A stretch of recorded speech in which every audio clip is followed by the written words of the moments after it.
Passarei a apresentar um trabalho que está tratando sobre Israel e a Igreja. Para facilitar a compreensão dos ouvintes, ele está dividido em 9 partes. Vamos às questões. Existe um poema que faz a ligação entre o Velho e o Novo Testamento. Qual é? O Novo Testamento está no Velho contido. O Velho Testamento está no Novo explicado. O Novo está no Velho escondido. E o Velho está no Novo revelado. O que significa a teologia da substituição? É corrente em nossos dias a teologia da substituição. É a tentativa de colocar a igreja no lugar de Israel. Esse pensamento diz que Deus não tem mais um plano para Israel. Tudo agora é a igreja e o será. Numa tentativa de entender a igreja como o único e último povo de Deus, os textos do Velho Testamento foram interpretados pela inserção da igreja como herdeiro das promessas originalmente feitas por Deus. Esta citação eu peguei o pastor José, lá que pregou na Editora Batista Regular, a hipercontextualização, que é a tentativa de aplicar as leis judaicas para a igreja. A pregação do sábado, o ano jubileu, a circuncisão, e aí vem igrejas praticando o batismo como sendo uma substituição à circuncisão. Isso é uma ideia da teologia da substituição.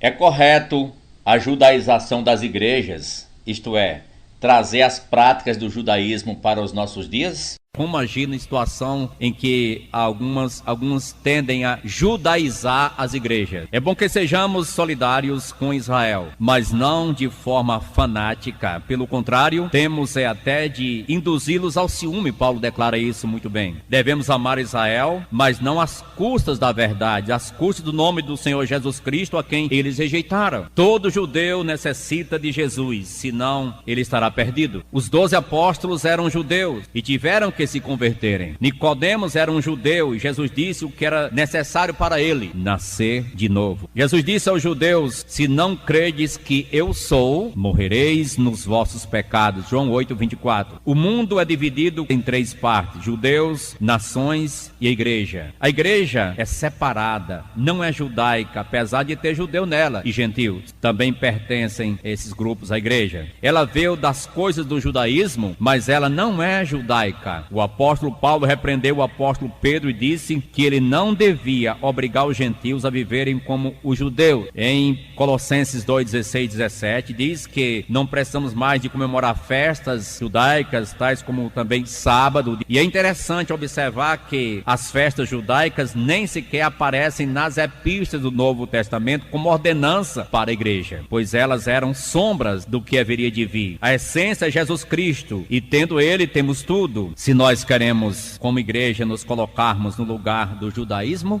perdemos muito, pois em Cristo temos mais do que o judaísmo já teve. O judaísmo tem promessas terrenas, enquanto que a igreja tem promessas celestiais. Ela está no plano de Deus antes da fundação do mundo. Note bem, se perguntássemos quem surgiu primeiro, Israel ou a igreja, nós pensamos de repente foi Israel, mas na realidade a igreja já estava nos planos de Deus antes da fundação do mundo. A igreja tem infinitamente mais. Nós andamos pela fé. 1 Pedro 1, verso 6.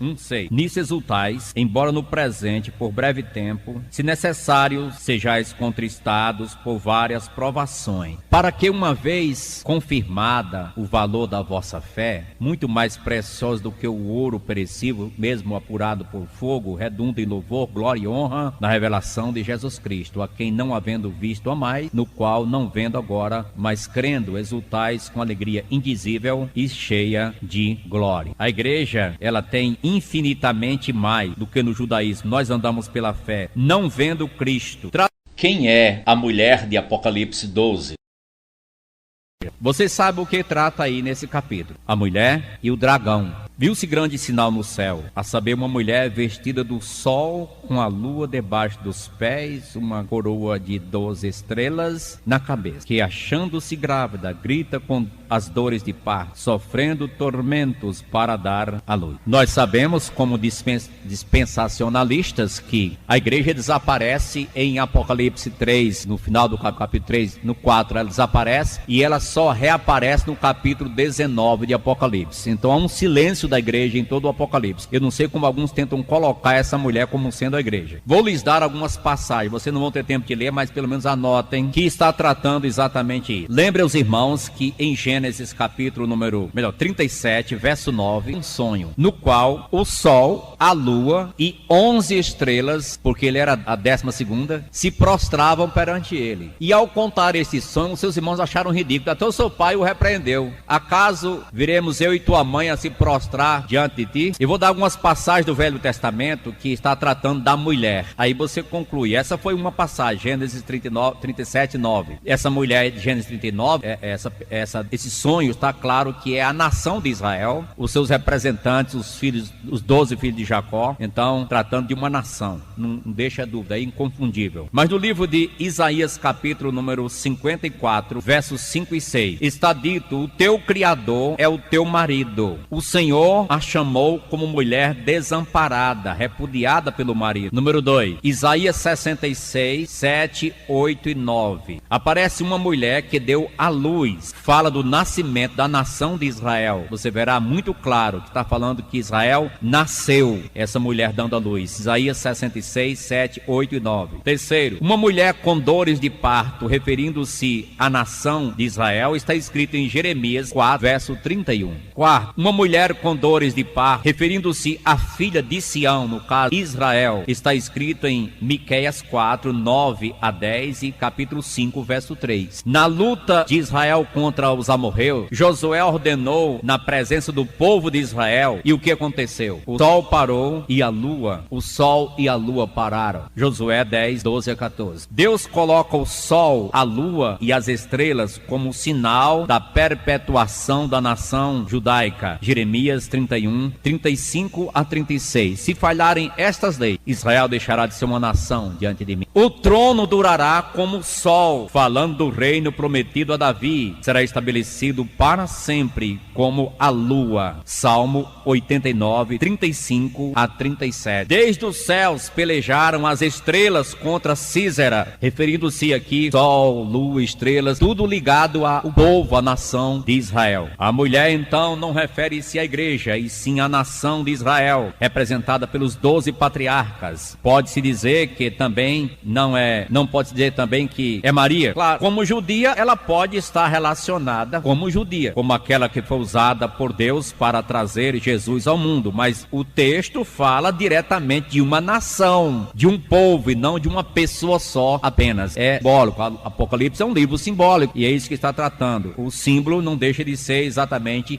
10 principais distinções entre Israel e a igreja. Distinções entre Israel e a igreja. Vejamos, aqui eu recorri ao manual de escatologia. Schaeffer estabeleceu contraposições entre Israel e a igreja, que demonstram exclusivamente que esses dois grupos não podem ser reunidos em um só, mas devem ser diferenciados como entidades separadas com quem Deus realiza um plano especial. Essas contraposições podem ser esboçadas da seguinte forma: Israel, todas as promessas terrestres nas alianças no propósito de Deus. A igreja, as promessas celestiais no evangelho. A descendência de Abraão, Israel. A descendência física dos quais alguns se tornam descendentes espirituais. Descendência espiritual. A igreja, descendência puramente espiritual. O nascimento, Israel, nascimento físico que traz um relacionamento. A igreja, o nascimento espiritual que traz um relacionamento. Cabeça da igreja para Israel, Abraão para a igreja, Jesus Cristo. Nacionalidade, Israel, uma nação.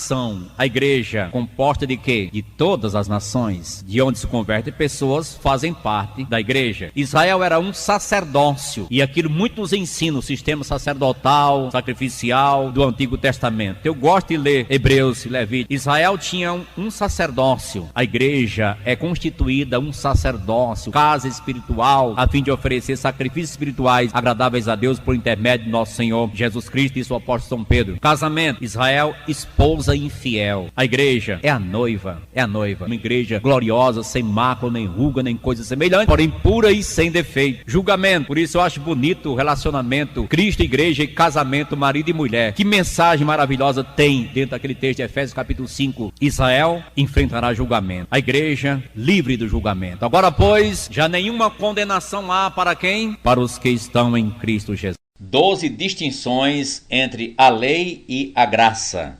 É necessário, sim, que façamos clara distinção também entre a lei e a graça. Um dos principais conflitos existentes no início da dispensação cristã foi a questão da lei e graça. Qual das duas oferecia diretrizes para a conduta cristã? A lei ou a graça? Era a questão em polêmica. Lembra, o contraste entre lei e graça. A lei tratava com Israel, a graça com os judeus e gentil e o mundo todo que se converte. De igual modo, a motivação, a lei faça isso. A graça diz, eu já fiz isso por você. Sob a lei, Deus proibiu e exigiu. Sob a graça, Deus favorece e dá. A lei condena, a graça perdoa. A lei amaldiçoa, a graça redime dessa maldição. A lei mata, a graça faz viver. A lei cala toda a boca perante Deus. Romanos capítulo 3 diz isso, não é? A graça abre a boca para louvar a Deus. E louve aos gentios, todos louvem ao Senhor. A lei põe uma grande culpa entre o homem e Deus. A graça traz esse homem culpado, mas que redimido para junto de Deus. Fazer para ser alguém é o que é o lema da lei. Alguém para fazer algo é o lema da graça. Salvo pela graça e guardado para as boas obras. E não salvo pela lei e guardado pelas boas obras. Nada disso. Salvo pela graça e guardados para as boas obras, as quais Deus preparou de antemão para que andássemos nela. Faça bem e eu te abençoarei. Enquanto que a graça diz, eu te abençoo, por isso faça o bem. O que o homem precisa fazer contra o que Deus já tem feito é visto no contraste da lei e a graça. Trabalho humano a ser feito, mas na graça é o trabalho divino a ser acreditado. Deus já fez e pronto. E Davi chegou a declarar, bem-aventurado aqueles cujas iniquidades são perdoadas, cujos pecados são cobertos, porque não é todo mundo que entende sobre a graça de Deus, só aquele que foi exatamente iluminado pelo Espírito Santo na palavra do Evangelho, esse sim entenderá. Bem-aventurado esse que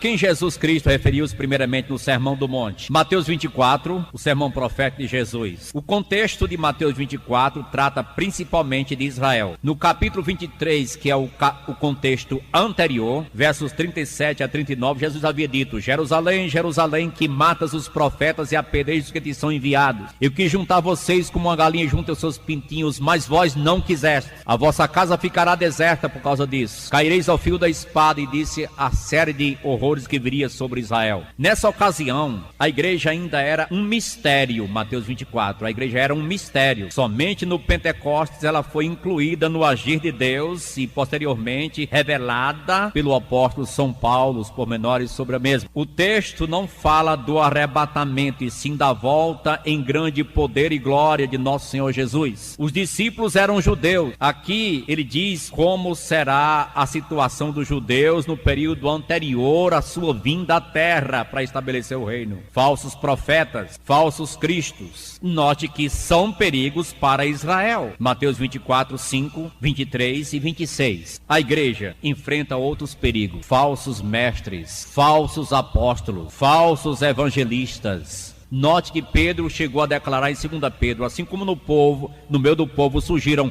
falsos profetas, assim entre vós, igreja, surgirão falsos mestres. 2 Pedro, capítulo 2. A igreja enfrenta esses perigos, sim. E 2 Coríntios 11, 13, fala do perigo do Satanás se transfigurar em anjo de luz. 2 Pedro 2, 1, já citei. Gálatas 1, 6 a 9, é uma advertência sobre outro evangelho, o qual não é outro, mas aqueles que perturbam. Um falso Messias representa uma ameaça não para a igreja, e sim para Israel incrédulo. João 5, 43. Jesus disse, eu vim em nome do meu Pai e vocês não me receberam. Se outro vier em seu próprio nome, vocês vão receber. O abominável da desolação, do qual falou o profeta Daniel, no lugar santo, que ele entenda, Mateus 24, 15. O templo, os sacrifícios, Daniel disse, abre aspas, teu povo, fecha aspas, abre aspas, tua cidade, fecha aspas, Daniel 9, 24. Falando dos judeus, Jesus pega exatamente esse texto, quando virdes o abominável da desolação de que falou o profeta Daniel no lugar santo. Quem lê, entenda. Aquele, porém, que perseverar até o fim, esse será salvo. Mateus 24, 13. O fim, aqui compreende o final da grande tribulação. Isso não é para a igreja, pois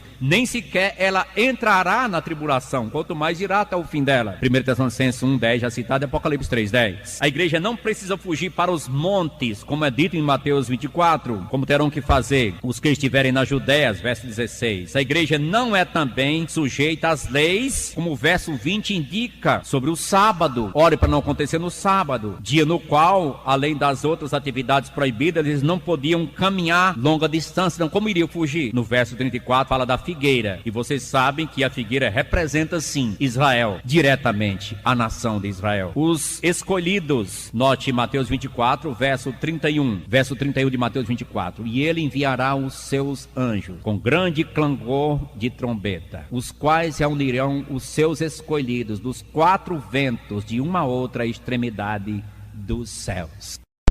Quem são os escolhidos de Mateus capítulo 24, verso 31?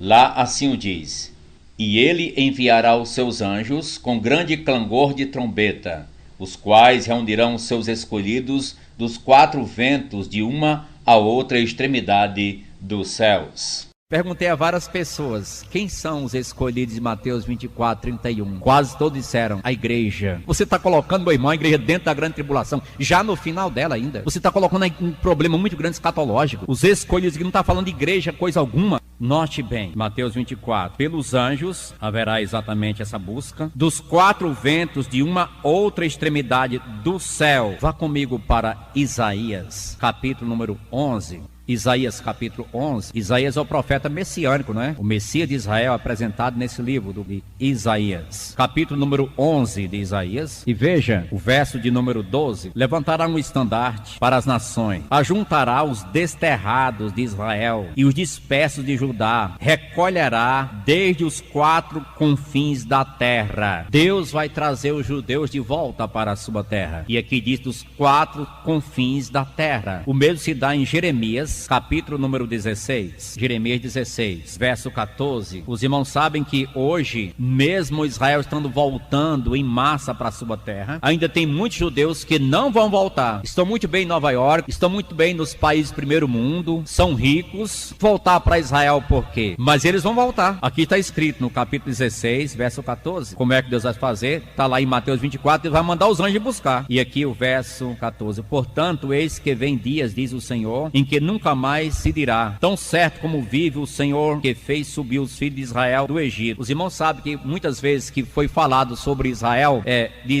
mandou lembrar o êxodo, não foi? Que tirei da terra do Egito, da casa da servidão, lembrando a libertação do Egito. Mas aqui diz, não vai ser mais isso. Verso 15: mas tão certo como vive o Senhor que fez subir os filhos de Israel da terra do norte, da terra e das terras para onde os tinha lançado, pois eu os farei voltar para a sua terra que dei a seus pais. Eis que mandarei muitos pescadores, diz o Senhor, os quais os pescarão. Depois enviarei muitos caçadores, os quais os caçarão de sobre todos os montes, de sobre todos os outeiros e até nas fendas das rochas. Vai ser trazido todo judeu para a sua terra, e Deus vai cumprir a sua promessa feita de juntá-los na sua terra. O mesmo está também, não vamos ver, mas só anote Ezequiel 11, 17 a 19 e Ezequiel 36, 24. Veja, irmão.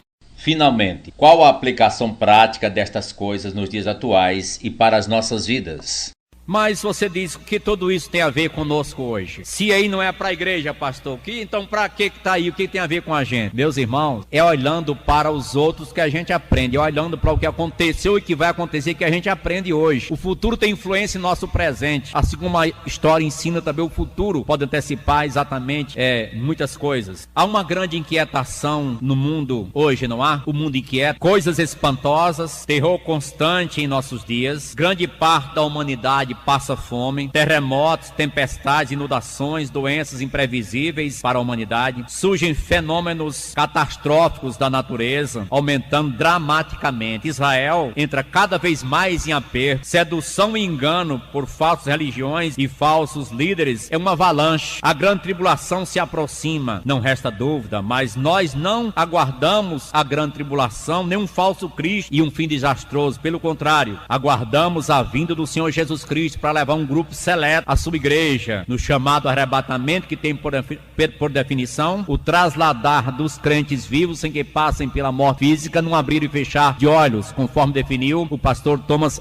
Ice, do Centro de Pesquisa dos Estados Unidos, pré-tribulacionista. Os crentes aguardam algo maravilhoso, a nossa viva esperança, o Senhor Jesus Cristo, que voltará em breve e nos levará para si. Jesus é a esperança para toda e qualquer pessoa que invoca o seu nome sinceramente. Quem não aceita a Jesus terá um fim desastroso. A casa do coração ficará deserta sem Jesus, mas quando ele entra na vida da pessoa, o vazio é preenchido. Israel só exclamará: bendito que vem em nome do Senhor, no final da grande tribulação. Diz-nos a Bíblia, aí todo Israel será salvo. Como indivíduo, quem aceita Jesus em qualquer nação, tempo e época da era da sua igreja, é parte do seu corpo, e assim a ele é dada as boas-vindas, e o futuro estará garantido.